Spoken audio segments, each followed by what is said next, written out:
खुलुमबाय बड' एसएम आपडेटआव नोंथांमोन गासैखौबो फुंबिलिनि रादाबाव बरायबाय। आसा खालामो नोंथांमोना गाहामैनो दं आरो रादाबखौ फारियै जोबजासे खोनासंलांदो।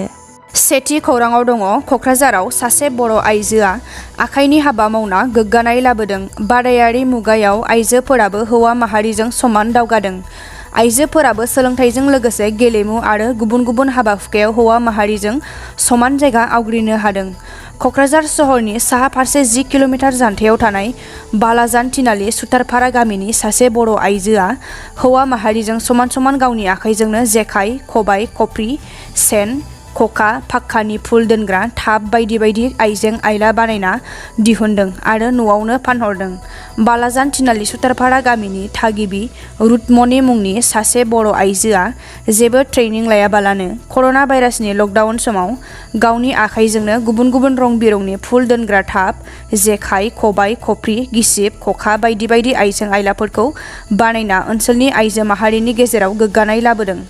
आइजोआ फोरमायनाय बायदिब्ला आथिखालाव लाइमोनफोरा न'आव ओरैनो थायाबालानो गुबुन गुबुन आखाइनि हाबा मावना रां बुथुमनो हायो होनना फोरमायनायजों लोगोसे गुबुन गुबुन ओनसोलनि मिथिनाय सुबुंफोरा गावनि आखाइजों बानायनाय आइजें आइलाफोरखौ बायना लांफैयो आरो बिजोंनो थेलेबलेब न'खर संसार सामलायनो हायो होनना बुंथियो।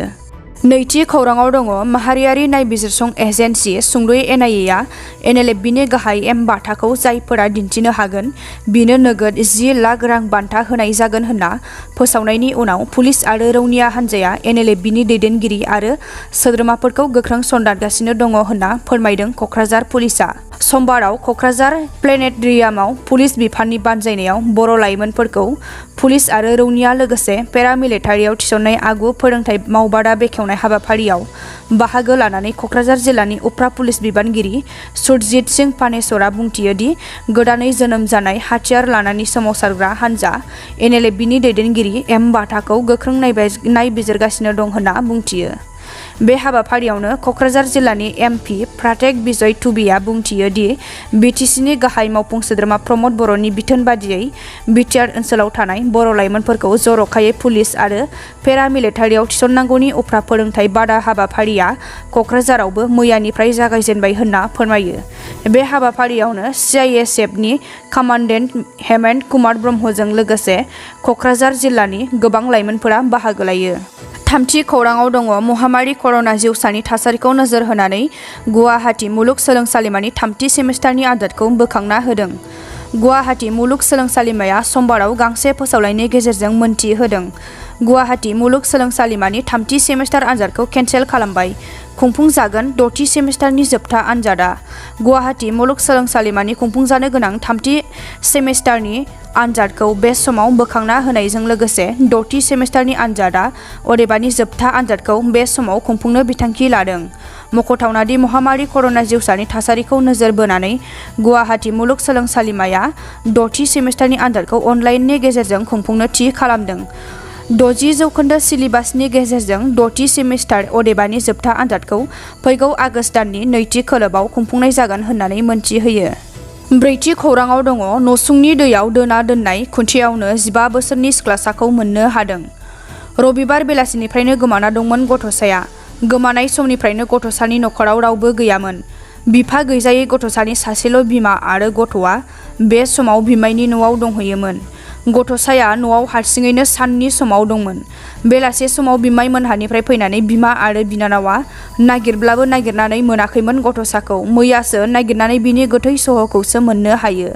सोरबा दुथां फलाना न'आव रावबो गैयैनि खाबुखौ लानानै बुथारनानै दैयाव गारहरनायनि सन्देह खालामदों ओनसोलनि सुबुंफोरा। बबेखानि पुलिस बिफाना गथ'सानि थैनाय जाहोनखौ नायबिजिरनायनि थाखाय जिल्लानि सदर मुसलपुरसिम दैथायहरबाय। ओनसोल नाङैनो बे मुगैथाव जाथाया गोबां जिंगायाव खोख्लैदों आरो दुंहाव थासारि सोमजिहोदों। बाथि खौराङाव दङ बाक्सा जिल्लानि सालबारि लाबदांगुरि थानानि बेन्दोङाव थानाय खाजियामाटि गामियाव मोनसे गिख्रंथाव जाथाय। हरनि समाव इन्जुर जावफ्लंनानै न'आव हाबदोंमोन दुथांफोरा। खोमसिनि खाबु लाना गोदोना हास'नानै फोथैनो गोख्रों नाजादोंमोन बिसलाल हुसेन मुंनि सासे सुबुंखौ। हराव इन्जुर जावफ्लंनानै न'आव हाबनानै गोबौ सिखाजों दानहरदोंमोन दुथाङा। बिनि उनावनो गोब्राब जोखोम जायो बिसलाल हुसेन मुंनि सासे सुबुङा। नखरनि सुबुङा होस्रिखावनायाव खोमसिनि खाबु लाना खारखोमा लांनो हायो दुथांफोरा। बिनि उनावनो गोब्राब जोखोम जानाय सुबुंखौ बरपेटानि फाखरुद्दिन आली आहमेद सावस्रि मुलुगसोलोंसालियाव फाहामथाय होनो लानानै थाङो। जाथाय जानायनि उनावनो लाबदांगुरि पुलिस बादायाव खौरां हरनायनि उनावबो पुलिसआ जाथायसालियाव फैनानै नायबिजिरफैयैनि अजद होदों एबिएमसुआ। फुंनि 8 रिंगासो समाव लाबदांगुरि थानानि पुलिसआ जाथाय जानाय जायगासिम फैनानै संदाननाय खामानिखौ मावनो जागायो। मख'नो गोनांदि सानै गथ'नि बिफा बिस्लाल हुसेना दासिमबो बरपेटानि हस्पिटालाव खैफोदगोनां थासारियाव दङ। बे जाथायनि उनावनो गासै ओनसोलखौ गिख्रंथाव थासारि सोमजिहोदों। दुथांफोरखौ थाबैनो हमनानै गोख्रों साजा होनो थाखाय एबिएमसु जिल्ला आफादनि आफादगिरि साइजुद्दिन खन्डकारा सोरखारनिसिम गोख्रों दाबि दैखांदों। जोबथि खौराङाव दङ बिटिआरनि गाहाय सदर सहर क'क्राझार नोगोराव थानाय बिटिसिनि आबाद बिफाननि डाइरेक्टर मावखुलियाव बिटिसिनि गंब्रै जिल्लानि आबाद बिफाननि अफिसारफोरजों दान आरो जेनेरेल सावराय जथुम बानजायो। बे हाबाफारियावनो गसाइगाव केबिकेनि चिफ मनरन्जन दासजों लोगोसे क'क्राझार, बाक्सा, चिरां आरो उदालगुरि जिल्लानि डिअ, एडिअ, इन्जिनियार आरो बिगियानगिरिफोरजों लोगोसे बिटिसिनि आबाद बिफाननि मावफुं सोद्रोमा घनश्याम दासआ बाहागो लायो आरो बिटिआर ओनसोलाव माबोरै आबादारिफोरनि आयखौ 2 गुन खालामनो हायो बिनि सायाव गुवारै सावरायज्लायो। खौरांगिरिनि सिगाङाव बिटिसिनि आबाद बिफाननि मावफुं सोद्रोमा घनश्याम दासआ बुंथियो दि बिटिसि ओनसोलाव रायजो राजाफोरनि गुबै थांना थानायनि गाहाय राहायानो जाबाय आबाद। आबाद बिथिङाव माबोरै जौगाखां खालामनो हायो बिनि थाखाय सोरखारा गोख्रों खामानि मावगासिनो दं होनना रोखा बुंथियो आरो साफ्रोमबो आबाद बिफाननि अफिसार आरो इन्जिनियारफोरा सरासनस्रा रायजो राजाफोरखौ मदद खालामनो थाखाय फोथाराव थांनानै गासै ओनसोलफोरखौ नायगिदिंनांगौ होनना रोखा बुंथियो। रादाबखौ जोबजासे खोनासंनायनि थाखाय नोंथांमोननिसिम साबायखर आरो नोंथाङा चेनेलाव गोदानबा अन्नानै साबस्क्राइब खालामना हो आरो बेल आइकनखौ प्रेस खालामना अलाव होना ला, जाहाथे आं गोदान बर' रादाब लाबोयोबा नोंथाङा सिगांसिन खोनासंनो हानाय बायदि। गोजोन्थों।